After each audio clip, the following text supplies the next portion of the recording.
As far as bear markets, it's helpful to see what bear markets look like. And so what I've done is I've just put in a number of bear markets to help understand what they look like and where we might be in regards to one. It is common for stock prices to be down one every 4 years. What's uncommon is for bond prices to be down very much. You'll notice that there's not very many years of negative bond returns.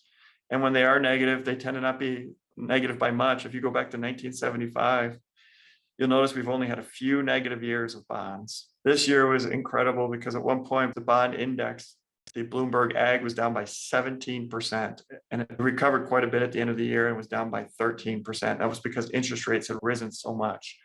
And they did that because interest rates have come down for so long and they came down so far from the early 80s. And so we saw a dramatic increase in interest rates this year because largely driven by inflation. It tends to be a 30 to 40 year cycle in interest rates. So we'll probably see high rates for quite a long time. That doesn't mean that you'll see negative yields every year, but this is the first year in hundreds of years that both stocks and bonds have been down by double-digit returns. So just an incredible year in the markets. This is looking at the Dow Jones going back to 1930. And you can see that on average, it's grown about 5.4%. And that takes into account the Great Depression and everything else. What often happens is we tend to remember kind of our lifetime. And for many people, they have a hard time remembering before the great financial crisis. Some people remember the 80s. And what happens is whatever you tend to remember, you tend to think is going to happen in the future. And what a lot of investors remember is little drawdowns and then growth, little drawdowns and then growth, little drawdowns and growth. And they forget that there are these major what's called bear markets where you have very little growth for very long periods of time. And so it is normal for that to happen. The economy tends to grow on S curves. And when you're at the top of an S and you're starting a new one, that tends to be a period of stagnation. And we had that here. We had that back in the 60s and 70s. And we had that back in the 30s and 40s. But then it's followed by significant growth after that because the economy retools, demographics change, and you pick up efficiencies and growth. So again, I don't want to freak anybody out, but this was the Great Depression, a bear market. It was surprising to me how long it took and how deep it was. It was 85% decline.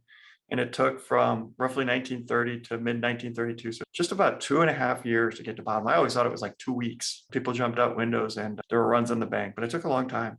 And there was, considerable recovery and then another recession.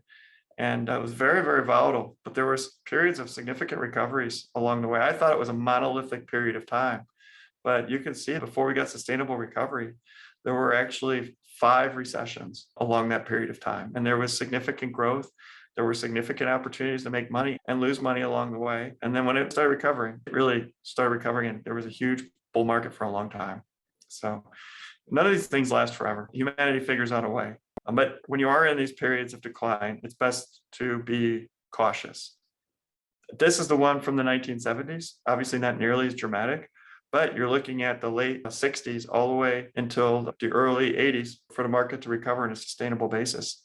And you'll notice you had 2 recessions, 2 big market declines. The second one was worse than the first, but you had 2 massive runs along the way. You actually had a third decline right here that's easy to miss because these 2 are so dramatic and there was no recession. This orange line is inflation. So you can kind of see how that inflation corresponded to recessions. There was a recession in the early 80s. That's just not on here, but the market did a pretty good job growing through that recession. So there's no absolute template and there's a lot of volatility. You may not even notice, look at that level of volatility.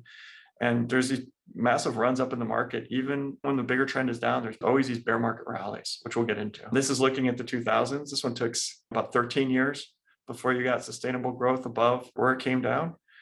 And it was a 57%. And the Fed really intervened here. They did that quantitative easing and printed, and that just caused market assets to really recover quite quickly.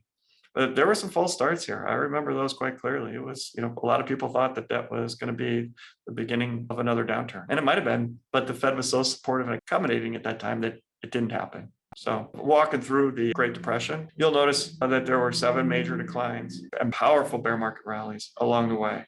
And they all tended to fall in line with this trend line before you got a recovery. Look at that, it didn't look like much of a recovery, but 84% recovery. Along the way, everybody thought that each one of these bear market rallies was the beginning of a new rally and a recovery to all-time highs at the time. That's what people thought. Every single time you looked at newspaper articles and sentiment at the time, People definitely buy into those recoveries. And you can see a 50% recovery. You could think that you're definitely on your way, but it wasn't to be so. The markets had to reset. That happens about every generation. This is the 2000 downturn. You can see that we would be roughly right there in the 2000 downturn. This one is following very closely to that one.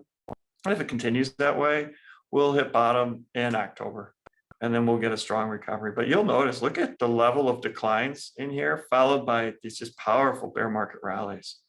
And so again, this time around, every time people tend to think that it's the end and we're recovering, there are signals that you can look at to know if it's a false start or not, which we'll also get into.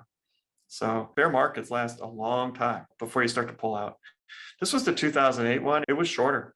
And that was largely driven by how precipitous the decline was. It really accelerated things. So you can see in January 2023, if this one were like that one, we would have already gone through that major decline and we'd be almost at the bottom. So far, things are much orderly. At this time, as you may remember, a lot of things were breaking. Bear Stearns was going out of business. Significant actions had to be taken. The housing crisis, major bankruptcies all over the place. We don't see any of that yet. I'm not saying it can't happen. I'm just saying we don't see any of that yet. We see a far more orderly decline that's more reminiscent of the 2000s, or even the Depression was very orderly. There weren't any massive breaks. It was just one leg down after another. So it's hard to know until you're there how far it's going to go. So those are bear markets and how those work.